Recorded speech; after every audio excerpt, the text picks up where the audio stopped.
ഈയിടെ മുസ്ലിം ലീഗിൻ്റെ, Indian union മുസ്ലിം league എന്ന് പറയുന്ന രാഷ്ട്രീയ പാർട്ടിയുടെ ഒരു ആസ്ഥാന മന്ദിരം ഡൽഹിയിൽ ഉദ്ഘാടനം ചെയ്യപ്പെട്ടിരുന്നു. ആ വാർത്തയെ നിങ്ങളൊക്കെ ശ്രദ്ധിച്ച് കാണുമെന്ന് വിചാരിക്കുകയാണ്.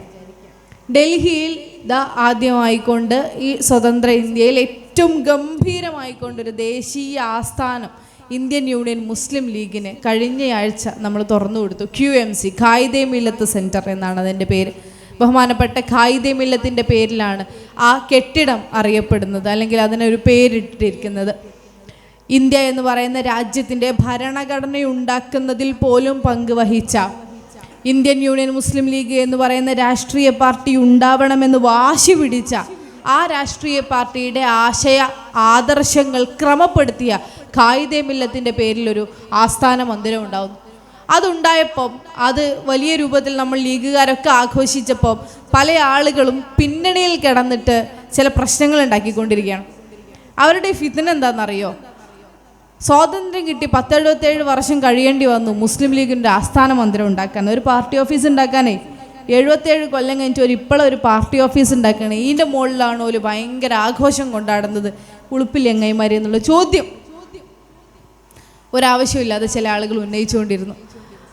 ശരിയാണ്, ആലോചിച്ച് നോക്കുമ്പോൾ അതിലൊരു നീതിയുണ്ട്, ആ ചോദ്യത്തിലൊരു ശരിയുണ്ട്. ശരിയാണല്ലോ, നമ്മളെന്താ ഇത്രയും കാലം നമുക്ക് ഇത്ര വലിയൊരു ഓഫീസ് ഉണ്ടാക്കുന്നതിനെ കുറിച്ച് ചിന്തിക്കാതിരുന്നത്? എന്തുകൊണ്ടാണ് എല്ലായിടങ്ങളിലും മറ്റ് പാർട്ടികളൊക്കെ ചെയ്യുന്ന പോലെ വലിയ ഓഫീസ് ഉണ്ടാക്കുകയും അതിന് ഭയങ്കര കളറ് കൊടുക്കുകയും അവിടെ കിടക്കാനും ഇരിക്കാനുള്ള സൗകര്യങ്ങൾ ഉണ്ടാക്കുകയും ചെയ്യുന്ന പണിയിലേക്ക് നമ്മൾ ഇത്രയും കാലം പോവാത്തത് എന്ന ആത്മവിമർശനമായിട്ട് നമ്മളുള്ളിൽ തന്നെ ചോദ്യം വന്നു. പക്ഷെ നമുക്ക് ഉത്തരമുണ്ട്. ആ ഉത്തരം ഇത്രയും കാലം നമ്മൾ ഇന്ത്യൻ യൂണിയൻ മുസ്ലിം ലീഗ് ഈ സമുദായം പണം ചെലവഴിച്ചത് കെട്ടിടമുണ്ടാക്കുന്നതും അതിൽ ആനന്ദം കണ്ടെത്തുന്നതും അതിൽ ആഡംബരം കണ്ടെത്തുന്നതിലും ആയിരുന്നില്ല. പക്ഷെ എവിടെയായിരുന്നു നമ്മുടെ പ്രയോറിറ്റി, അല്ലെങ്കിൽ നമ്മുടെ മുൻഗണന നിശ്ചയിക്കപ്പെട്ടത്?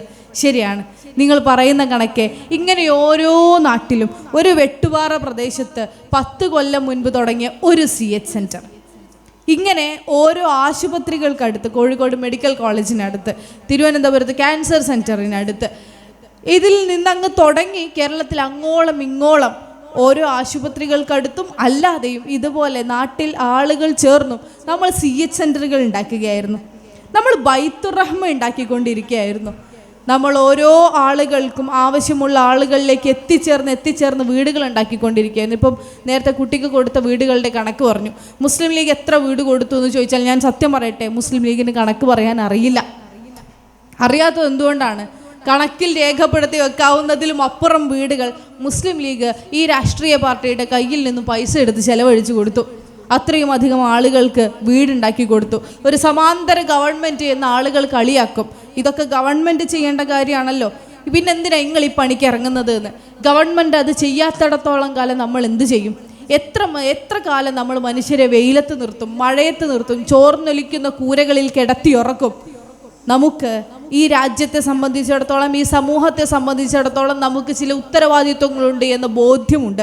ആ ഉത്തരവാദിത്വങ്ങളിൽ ഒന്നാണ് അസുഖം ബാധിച്ച് കിടക്കുന്ന മനുഷ്യന് കൈത്താങ്ങാവുക എന്ന് പറയുന്നത്. ചോർന്നൊലിക്കുന്ന കൂരയ്ക്കടിയിൽ കിടന്നുറങ്ങുന്ന കുഞ്ഞുങ്ങളുടെ പാഠപുസ്തകം ഇനിയും നനഞ്ഞു കുതിർന്ന് പഠിക്കാനുള്ള അവസരം ഇല്ലാതായി പോവുക എന്ന സാഹചര്യം ഇല്ലാതാക്കുക എന്നുള്ളത്, സുരക്ഷിതമായ ഭവനങ്ങളിലേക്ക് മനുഷ്യരെ നയിക്കുക എന്ന്, ഇത് നമ്മുടെ രാഷ്ട്രീയത്തിൻ്റെ ഭാഗമാണ്. അതുകൊണ്ട് നമുക്ക് പാർട്ടി ഓഫീസിൻ്റെ മൊഞ്ച് കൂട്ടാൻ സമയം കിട്ടിയില്ല. പകരം നമ്മൾ ചെലവഴിച്ചത് ഇതുപോലെ CH സെൻറ്ററുകളിലിരുന്നും അല്ലെങ്കിൽ അതിൽ ബൈത്തുർ റഹ്മകളിലിരുന്നും ഒക്കെയാണ്. നമ്മുടെ നേതാക്കന്മാരുടെ ഓർമ്മകൾ നമ്മൾ അങ്ങനെയാണ് പറയുന്നത്. നമ്മൾ ഏതെങ്കിലും ദിവസം രാവിലെ ഒരു രക്തസാക്ഷി മണ്ഡപത്തിന് മുന്നിൽ പോയി 4 മണിക്ക് പുലർച്ചെ എഴുന്നേറ്റ് കുളിച്ചു വന്ന് മുദ്രാവാക്യം വിളിച്ചിട്ടല്ല നമ്മൾ നേതാക്കന്മാരെ ഓർമ്മിപ്പിക്കുന്നത്. നമ്മൾ 4 ആൾ കൂടുന്ന വലിയൊരു അങ്ങാടിയിൽ 10 ഇഞ്ച് പ്രതിമ, ഒരു 10 അടിയോളം വരുന്ന ഒരു പ്രതിമയുണ്ടാക്കിക്കൊണ്ട് ആ പ്രതിമക്ക് പൂവർപ്പിച്ചുകൊണ്ടല്ല നമ്മൾ നമ്മുടെ നേതാക്കന്മാരുടെ ഓർമ്മകളെ ഇങ്ങനെ ഇടയ്ക്കിടയ്ക്ക് നമ്മൾക്ക് ആ ഓർമ്മകൾ ഉണ്ടാക്കിക്കൊണ്ടിരിക്കുന്നത്. പകരം നമ്മൾ എങ്ങനെയാണ് ഓർമ്മകൾ സൂക്ഷിക്കുന്നത്? CH സെൻറ്റർ, ആ CHൻ്റെ CH എന്താ? അത് CH മുഹമ്മദ് കോയ സാഹിബിൻ്റെ പേരാണ്, ഓർമ്മയാണ്. ഈ നാടിന് വേണ്ടി, ഈ സമുദായത്തിന് വേണ്ടി, ഈ സമൂഹത്തിന് വേണ്ടി, കേരളത്തിന് വേണ്ടി ഇവിടെ ഒരു വിദ്യാഭ്യാസ നവോത്ഥാനം നടത്തിയ ഒരു നേതാവിൻ്റെ പേരാണ് CH മുഹമ്മദ് കോയ. ഈ കാലത്ത് മുസ്ലിം ലീഗിനെ നോക്കി വർഗീയവാദികൾ എന്ന് നമ്മളെ പേരൊക്കെ നോക്കി തന്നെ വർഗീയവാദികൾ എന്നൊക്കെ വിളിക്കുന്ന മനുഷ്യരുടെ ഇടയിൽ ഇതിലും വലുതായി വിളിച്ചുകൊണ്ടിരുന്ന കാലത്ത് തൊപ്പിയൊക്കെ ഇട്ടിട്ട് സത്യപ്രതിജ്ഞ ചെയ്ത് മന്ത്രിയും മുഖ്യമന്ത്രിയുമായ മനുഷ്യൻ്റെ പേരാണ് CH മുഹമ്മദ് കോയ എന്നത്.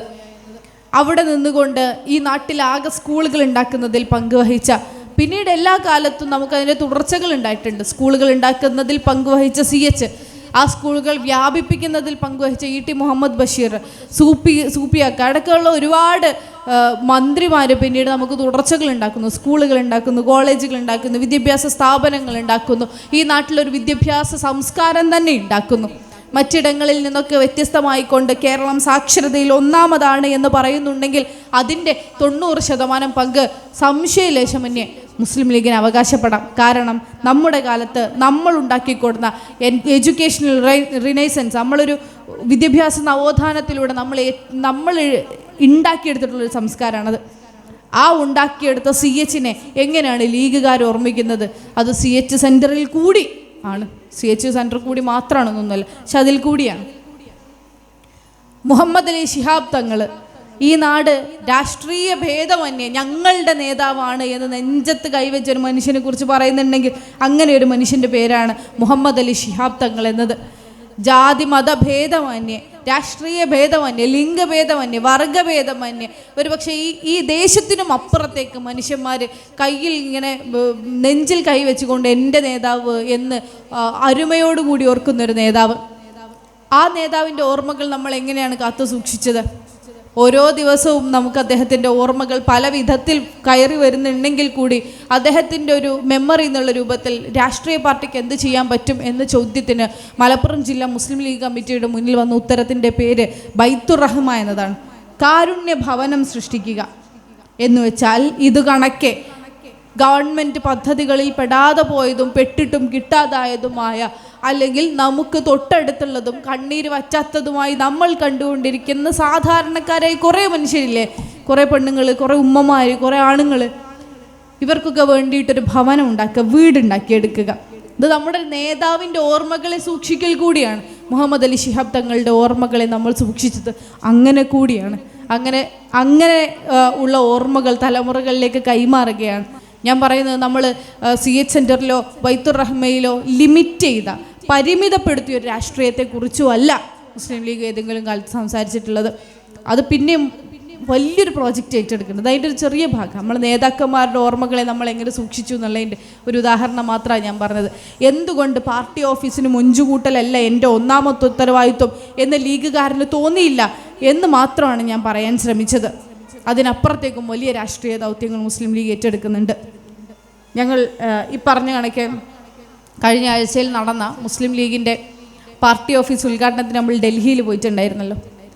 ഈ ഡൽഹിയിൽ ചെല്ലുമ്പോൾ, അല്ലെങ്കിൽ കേരളം വിട്ട് മറ്റേതെങ്കിലും ഒരു ദേശത്തേക്ക് ചെല്ലുമ്പോൾ നമുക്ക് ഇതുപോലൊരു ജീവിത സാഹചര്യമല്ല പ്രത്യേകിച്ച് നമ്മുടെ സമുദായത്തിനകത്ത് തന്നെ കാണാൻ സാധിക്കുക. അവിടെയുള്ള മുസ്ലിമീങ്ങളും ഇവിടെയുള്ള മുസ്ലിമീങ്ങളും വ്യത്യസ്തരാണ്. എന്തുകൊണ്ട്? ഒരു വിശ്വസിക്കുന്നത് പഠിച്ചവനല്ലാത്തതുകൊണ്ട് നമ്മൾ വിശ്വസിക്കുന്നത് പഠിച്ചവനായതുകൊണ്ടൊന്നുമില്ല. ഇതൊക്കെ ഒരേപോലെ തന്നെയാണ്. നമ്മളെല്ലാവരുടെയും വിശ്വാസങ്ങളൊന്നായിരിക്കും. അത് മുസ്ലിമീങ്ങളെ സംബന്ധിച്ച് മാത്രമല്ല, പകരം ഈ അടിസ്ഥാന വർഗങ്ങൾ എന്ന് പറയുന്ന എല്ലാ മനുഷ്യരെ സംബന്ധിച്ചിടത്തോളം വളരെ കഷ്ടമായൊരു സാഹചര്യത്തിലാണ് ഉത്തരേന്ത്യയിലൊക്കെ ഇവർ ജീവിച്ചുകൊണ്ടിരിക്കുന്നത്. ജാതിയുടെ പേര് പറഞ്ഞ് മനുഷ്യന്മാരെ കൊല്ലുന്ന നാടാണ് ഇപ്പോഴും ഇന്ത്യ എന്ന് പറയുന്നത് ഒരുപക്ഷെ നമ്മളെ നാടിനേക്കാൾ കൂടുതലായിക്കൊണ്ട് ഈ ഉത്തരേന്ത്യയെ നോക്കിക്കൊണ്ടാണ്. കല്യാണത്തിൻ്റെ അന്ന് കുതിരപ്പുറത്ത് പോകാൻ പൂതിയായിട്ട്, കുതിരപ്പുറത്തൊക്കെ ഇങ്ങനെ കല്യാണം പുതിയാപ്പിള ഇങ്ങനെ പോകുന്നൊരു പരിപാടി ഇപ്പോഴും ഉത്തരേന്ത്യയിലൊക്കെ ഭയങ്കര ട്രെൻഡായിട്ടുള്ളൊരു സാധനം, ഇപ്പോഴും ആളുകൾ ആഘോഷിച്ചുകൊണ്ടിരിക്കുന്ന ഒരു പരിപാടിയാണ്. അങ്ങനെ എല്ലാവരും ചെയ്യുന്നത് കണ്ട് എനിക്കും അങ്ങനെ ചെയ്യണം എന്ന് വിചാരിച്ച് കുതിരപ്പുറത്ത് കയറിയതിന് ഒരു മനുഷ്യനെ തല്ലി കൊന്നിട്ടുണ്ട് മനുഷ്യന്മാർ, ഒപ്പമുള്ള ആൾക്കാർ, അയൽവാസികൾ, ഒപ്പമുള്ള ആൾക്കാർ മാത്രം തന്നെ. എന്തിനാ? അയാൾ ജാതിയിൽ താഴ്ന്ന മനുഷ്യനായിരുന്നു എന്ന് പറഞ്ഞിട്ട്. ഒരു മനുഷ്യൻ്റെ വീടിൻ്റെ ഉള്ളിൽ അയാൾ ഫ്രിഡ്ജിൻ്റെ ഉള്ളിൽ ബീഫ് വെച്ചിട്ടുണ്ടെന്ന് ആരോ പറഞ്ഞ് അയാളെ തല്ലിക്കൊല്ലാൻ ഓടിയെടുത്തിട്ടുണ്ട് മനുഷ്യന്മാർ. ആര്? അയൽവാസികൾ, ഒപ്പമുള്ള ആളുകൾ. എന്തിന്? അയാൾ മുസ്ലിം ആയിരുന്നു, അയാൾ ബീഫ് തിന്നുന്നു എന്നുള്ളതുകൊണ്ട്. നമുക്ക് കേൾക്കുമ്പോൾ കഥ പോലെ തോന്നുമെങ്കിലും ഇത് ഇന്ത്യയുടെ യാഥാർത്ഥ്യങ്ങളാണ്. ഈ യാഥാർത്ഥ്യങ്ങളുള്ള മനുഷ്യരുടെ അടുത്തേക്ക് നടന്നു ചെല്ലുമ്പോഴാണ് നമ്മൾ അവരുടെ കഷ്ടതകൾ കൂടി കാണുന്നത്. ഇപ്പോഴും ഒരു വലിയ ആഗ്രഹങ്ങളൊന്നും ഇല്ലാതെ വല്ല ഓട്ടോറിക്ഷ ഓടിച്ച് നടക്കുന്ന, അല്ലെങ്കിൽ റിക്ഷകൾ ഓടിച്ച് നടക്കുന്ന, എന്ന് വെച്ചാൽ മറ്റേ ഒരു മനുഷ്യന് ഓടിയിട്ട് 2 ചക്രമുള്ള വണ്ടി ഉണ്ടാവില്ല, എൻജിൻ പോലും ഇല്ലാത്ത ഒരു മനുഷ്യന് ഓടി ഇങ്ങനെ ഇവരെ വലിച്ചുകൊണ്ട് നടക്കുന്ന, ഇങ്ങനെയുള്ള വണ്ടി വലിച്ചുകൊണ്ടിരിക്കുന്ന കുറേ മനുഷ്യന്മാരെ നമുക്ക് കാണാൻ പറ്റും. അവരുടെ കുട്ടികൾ ഏതെങ്കിലും തരത്തിൽ സ്കൂളിൽ പോകുന്നുണ്ടോ എന്ന് ചോദിച്ചാൽ ഇല്ല. അവരും ഇവരുടെ പുറകിലേ ഇങ്ങനെ നടന്നുകൊണ്ടിരിക്കുന്നു. ഈ പ്രായമുള്ള മക്കളുണ്ടല്ലോ, ഇവിടെ ഇപ്പം ഞാൻ നേരത്തെ കണ്ടു വളണ്ടിയറായിട്ട് യൂണിഫോം ഇട്ടിട്ട് വരുന്ന 2 ആൺകുട്ടികൾ, ചെറിയ കുട്ടികളാണ്. ഇവർക്ക് ഈ പ്രായത്തിൽ ഇത്ര കാര്യബോധം ഉണ്ടാവുന്നു എന്നൊക്കെ പറയുന്നത് നമുക്ക് ഭയങ്കര സന്തോഷമുള്ളൊരു കാര്യം. ഇതേ പ്രായമുള്ള കുട്ടികൾ അവിടെ എന്ത് ചെയ്തുകൊണ്ടിരിക്കുന്നു? പക്ഷേ നമ്മൾ സ്കൂളിൽ പോവുകയും നബിദിനം ആഘോഷിക്കുകയും അല്ലെങ്കിൽ ഓണം ആഘോഷിക്കുകയും ഒക്കെ ചെയ്യുന്ന ഈ സമയത്ത് അവിടുത്തെ കുട്ടികൾ എന്താ ചെയ്തുകൊണ്ടിരിക്കുന്നത്? ഇവർ കുറേ തിരിഞ്ഞു മറിഞ്ഞ് വണ്ടികളൊക്കെ, നമ്മൾക്ക് ഇങ്ങനെ ഓട്ടോയിൽ ഇങ്ങനെ പോവുമായിരിക്കും, ആ ഓട്ടോൻ്റെ ഇടയിൽ ഒരു മനുഷ്യന് നിൽക്കാനുള്ള ഗ്യാപ്പ് പോലും നമ്മൾ കാണുന്നില്ല. പക്ഷേ ഇതിൻ്റെ ഇടയിൽ കൂടി ഇങ്ങനെ തിരിഞ്ഞു മറിഞ്ഞ് ഇവരിങ്ങനെ കളിക്കും, വന്നിട്ട് പൈസക്ക് ചോദിക്കും. നമുക്ക് ആദ്യം ബേജാറുണ്ടാവും, അല്ലോ പൈസ കൊടുക്കാമെന്നൊക്കെ തോന്നും. പക്ഷേ ഇതിവർ പണിയാണ്. ഇങ്ങനെ പറ്റിച്ച് ജീവിക്കുക എന്നുള്ളതൊരു സംസ്കാരമായിട്ട് ഓരോ ഉള്ളിൽ തന്നെ കുട്ടികൾക്കും അടുത്ത തലമുറകളിലേക്കും കൊടുക്കാം. നമ്മൾ ഇപ്പോൾ കാറിലൊക്കെയാണ് പോകുന്നതെന്നുണ്ടെങ്കിൽ കാറിൻ്റെ ഡോറിൻ്റെ അവിടെ വന്നിട്ട് ഇവരിങ്ങനെ കരയും, എന്തെങ്കിലും തരണേ എന്ന് പറഞ്ഞിട്ട്. എന്നാൽ തിന്നാൻ എന്തെങ്കിലും കൊടുത്ത് ഈ കുട്ടികൾക്ക് വേണ്ട. ഇവർക്ക് തിന്നാനില്ലാത്തതുകൊണ്ടല്ല അവരത് ചെയ്യുന്നത്. ഇതൊരു വലിയ മാഫിയേൻ്റെ ഭാഗമായിട്ട് കുട്ടികൾ ഇറങ്ങുക. ആ മാഫിയക്കാണ് ഈ പണം പോകുന്നത്. ഇവർക്ക് ഈ കുട്ടികൾക്ക് തിന്നാനോ അവരുടെ വിശപ്പ് മാറ്റാനോ ആണെങ്കിൽ നമുക്ക് കൊടുക്കുന്നതിൽ സന്തോഷമേ ഉള്ളൂ. പക്ഷെ ഇതങ്ങനല്ല. ഇവരെ ഉപയോഗിച്ച് ഉപജീവനം നടത്തുന്ന ഒരുപാട് മാഫിയകളുണ്ട്, ഒരുപാട് ചേരികൾക്കുള്ളിൽ നടക്കുന്ന ജീവിതങ്ങളുണ്ട്. എന്തുകൊണ്ടിങ്ങനെയായി?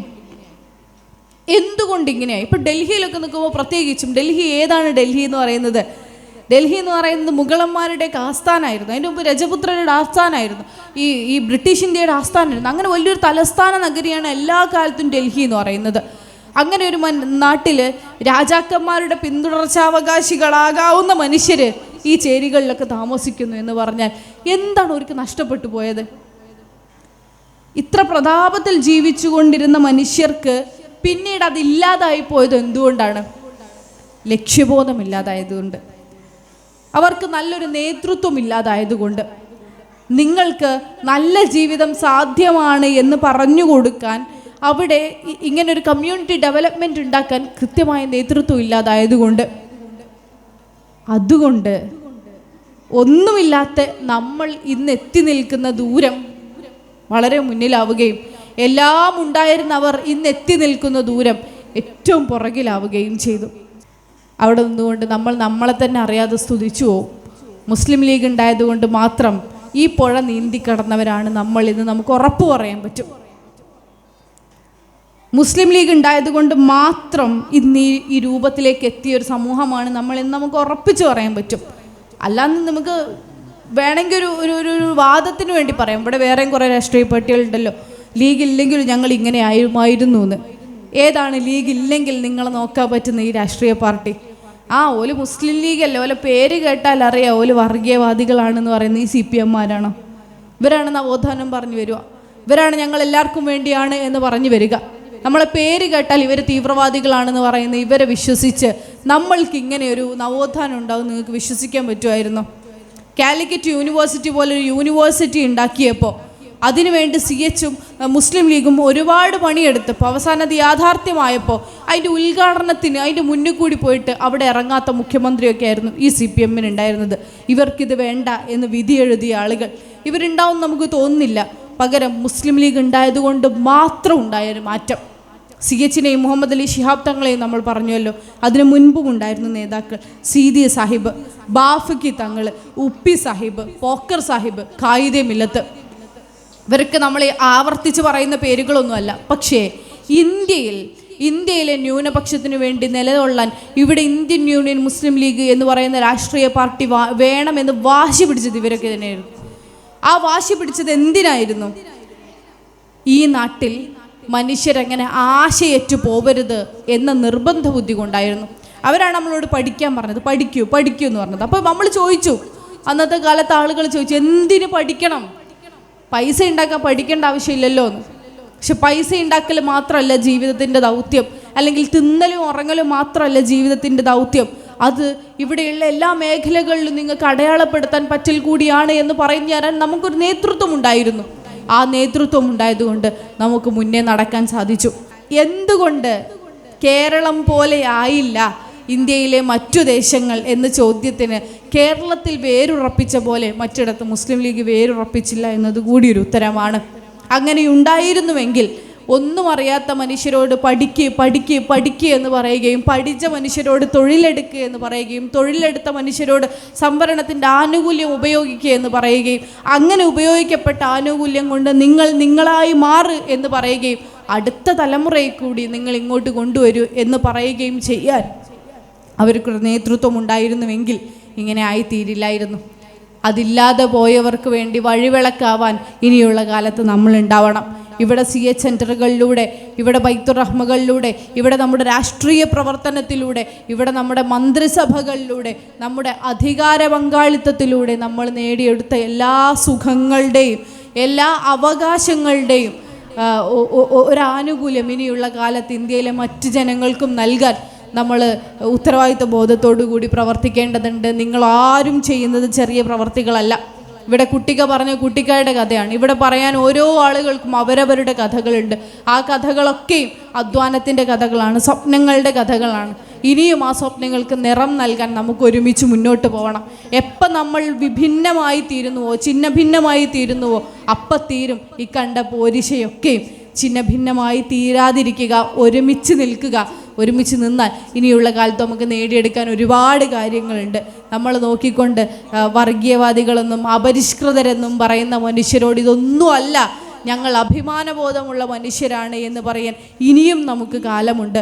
ആ കാലത്തിലേക്ക് ഇനിയുള്ള തലമുറയെ കൂടി വിളിച്ചുയർത്തേണ്ടത് അല്ലെങ്കിൽ പിടിച്ചു നടത്തേണ്ടത് നമ്മുടെ ഉത്തരവാദിത്വമാണ്. ആ ഉത്തരവാദിത്വത്തിന് ഏറ്റവും മനോഹരമായി മുസ്ലിം ലീഗിനൊപ്പം കൈകോർക്കാം എന്ന് മാത്രം നിങ്ങളെ ഓർമ്മിപ്പിച്ചുകൊണ്ട് ഏറ്റവും മനോഹരമായി സംഘടിപ്പിക്കപ്പെട്ട ഈ പരിപാടിക്ക് അഭിവാദ്യങ്ങൾ നേർന്നുകൊണ്ട് ഞാൻ എൻ്റെ വാക്കുകൾ ഉപസംഹരിക്കുന്നു. ജയ് ഹിന്ദ്, ജയ് മുസ്ലിം ലീഗ്.